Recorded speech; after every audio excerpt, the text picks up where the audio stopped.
17,000 feet down, in absolute darkness, a cargo hold sits undisturbed. Inside, 2 tons of gold bars, sealed since June 1944. The submarine carrying them never reached France. It never radioed for help. The U.S. Navy knew exactly where to find it before it even sank. For 51 years, I-52 stayed hidden on the Atlantic floor, its cargo manifest coded in wartime secrecy, its mission buried in classified records. When sonar finally painted its outline in 1995, the image confirmed decades of intelligence reports. How did American forces pinpoint a submarine in the middle of the ocean with such precision that debris was found the next morning? By mid-1944, Japan couldn't move strategic materials by surface ship without losing them. The submarine I-52 became a floating vault, carrying what official manifests called industrial materials, on a one-way run to Nazi-occupied France. Type C-2 cargo submarines were built at Kure Naval Arsenal,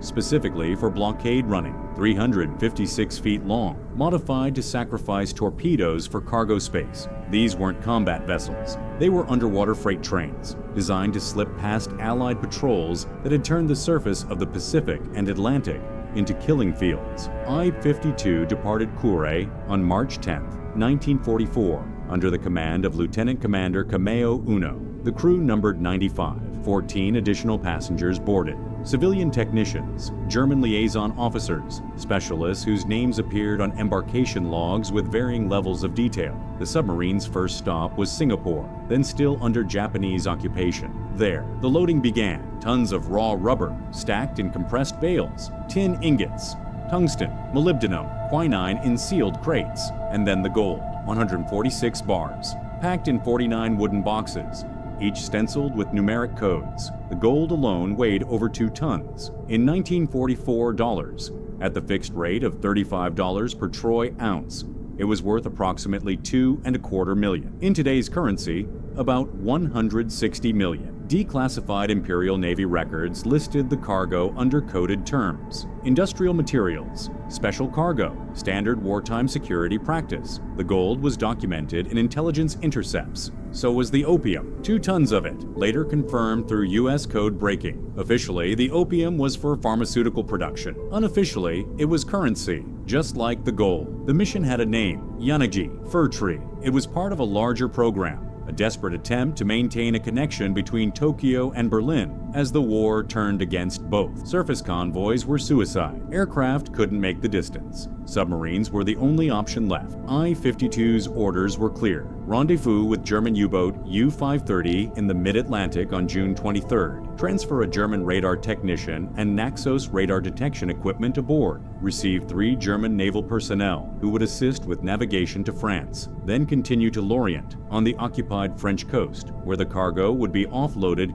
in exchange for German technology, jet engine prototypes, advanced fire control systems, acoustic torpedoes, and technical documents. This wasn't trade. It was desperation dressed up as alliance. By 1944, Japan had lost access to oil from the Dutch East Indies, rubber from Malaya, and metals from occupied China due to relentless U.S. submarine warfare. The empire was strangling. Germany, similarly isolated after the Allied invasion of Italy and the collapse of the Atlantic U-boat campaign, needed raw materials it could no longer source from occupied territories. But the Yanagi missions operated under wartime security protocols. Cargo manifests used coded language. Passenger lists were incomplete or classified during active operations, and mission details were compartmentalized. Several submarines completed portions of the Germany-Japan exchange runs between 1943 and 1945, though most were lost to Allied interdiction. I-52 carried one of the largest gold shipments of any Yanagi submarine. The cargo was valuable enough to justify the risk. The technology Germany offered in return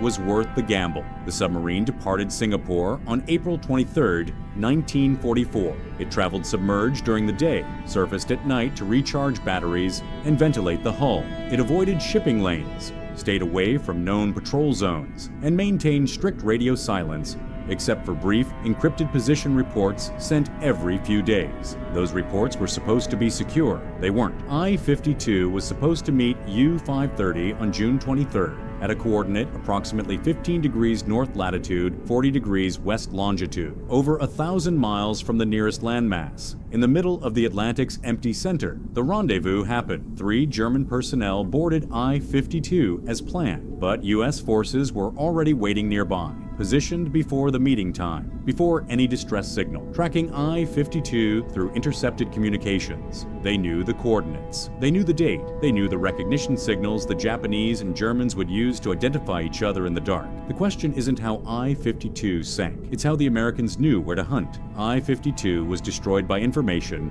before it was ever touched by explosives. The U.S. Navy didn't stumble onto it. They read its orders, tracked its route, and dispatched a hunter-killer group to a specific grid square in the mid-Atlantic. The sinking of I-52 began not in the Atlantic, but in a windowless building in Washington, D.C. OP-20G, the U.S. Navy's cryptanalysis section, had been reading Japanese naval code since 1942. By 1944, they had near total penetration of Imperial Navy communications. Every radio transmission I-52 sent, encoded, compressed, transmitted in brief bursts to avoid detection, was intercepted, decrypted, and analyzed within hours. The intelligence product was called Ultra. It was classified above top secret. Fewer than a dozen operational commanders had access to it. One of them was Captain Aurelius B. Vasseller, commanding the USS Bogue Hunter-Killer Group operating in the Central Atlantic. Ultra intercepts gave Vasseller everything: I-52's departure date from Singapore, its planned route, its refueling stops, and most critically, the exact time and location of its rendezvous with U-5530. The intercepts even included the recognition signals, light patterns, and radio codes the submarines would use to identify each other. Bogue's task group repositioned. On the night of June 23, 1944, they were waiting. At approximately 11:40 p.m.,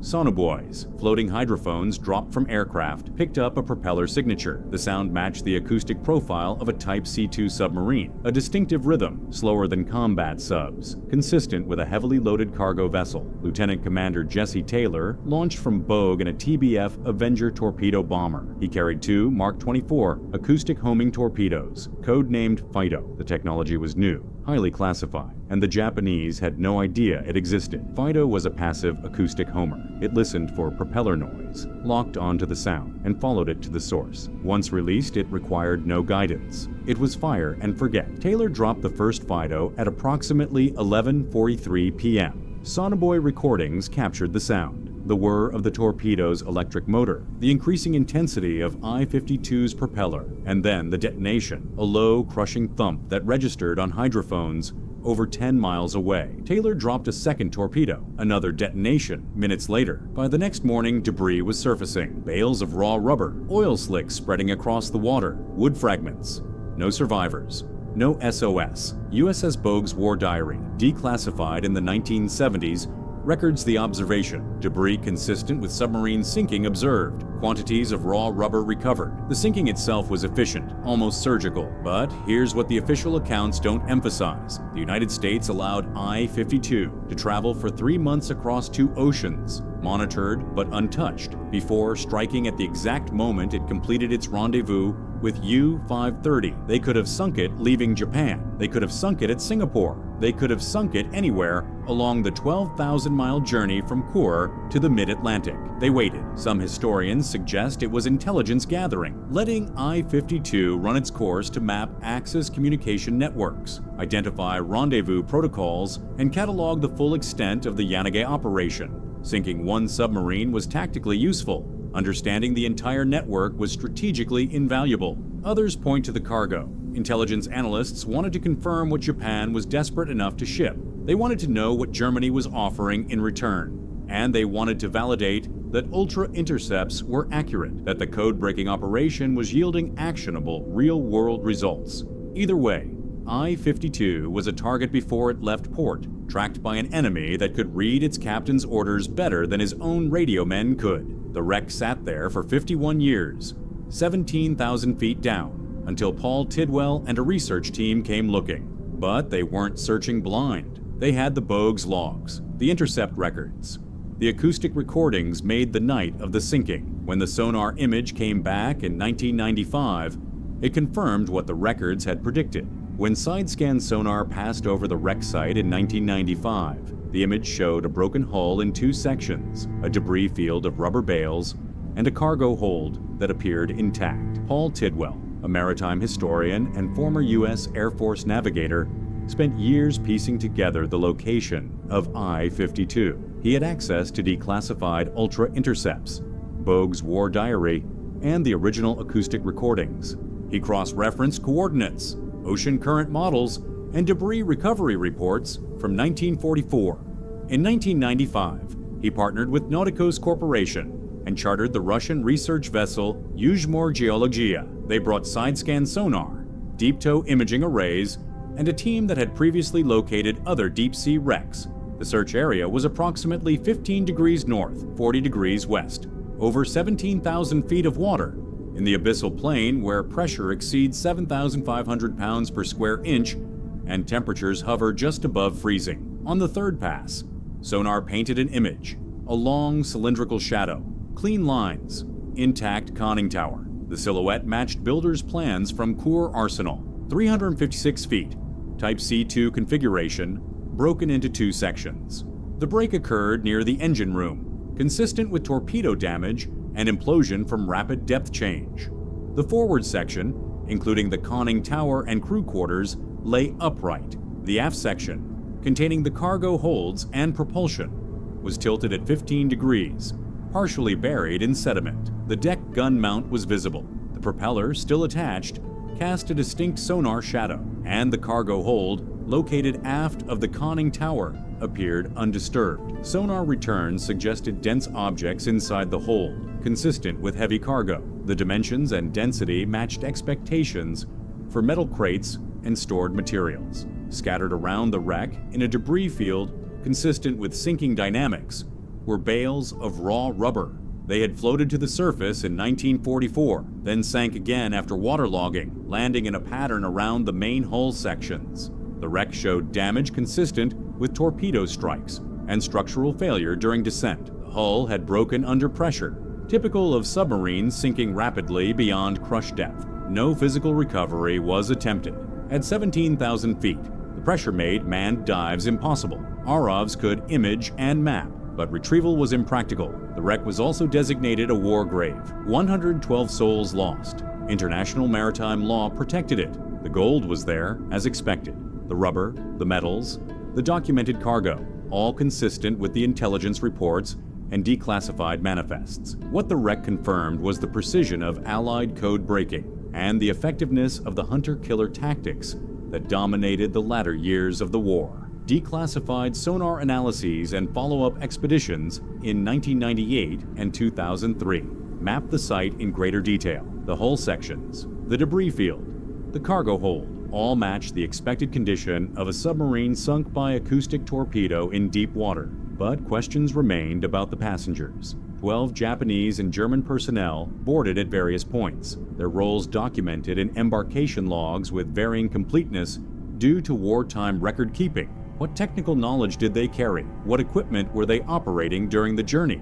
Those details, lost with a submarine, represent the human cost of the Yanagi missions. Specialists, technicians, crew members whose expertise died with them 17,000 feet down. I-52's discovery didn't just confirm a sinking, it validated decades of intelligence work, exposed the reach of Allied code breaking, and demonstrated how thoroughly the Yanagi network had been penetrated. Declassified Ultra documents, released incrementally from the 1970s onward, showed the intercept operation was broader than one submarine. The U.S. tracked multiple Yanagi submarines attempting Germany-Japan runs between 1943 and 1945. Some completed partial exchanges before being lost.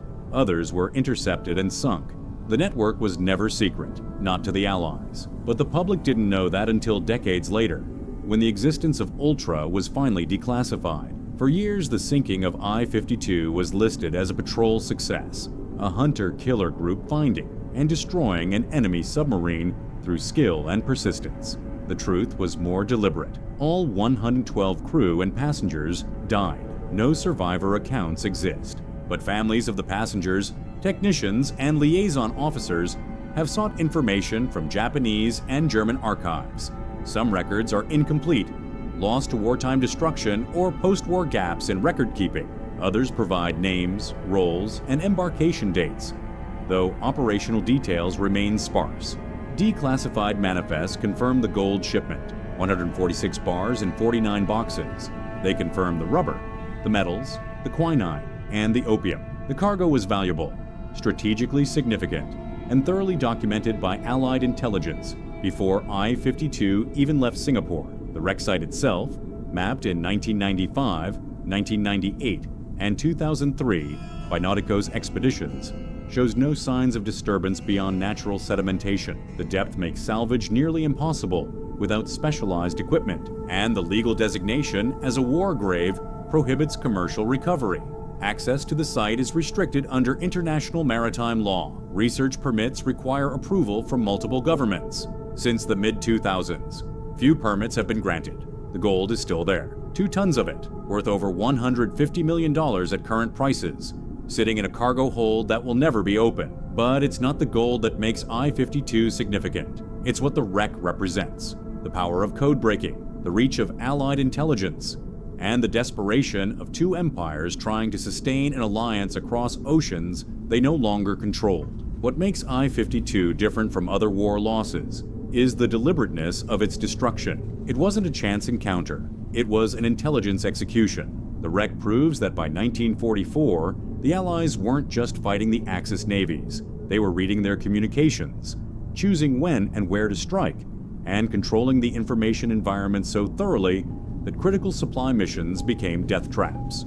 The submarine sits 17,000 feet down, a monument to 112 lives lost, and a war decided not just by firepower, but by information. The cargo hold remains sealed. The answers to some questions, what the passengers knew, what they were carrying beyond documented cargo, went down with them, and the cold Atlantic keeps what's left. What really went down with I-52? That's another story.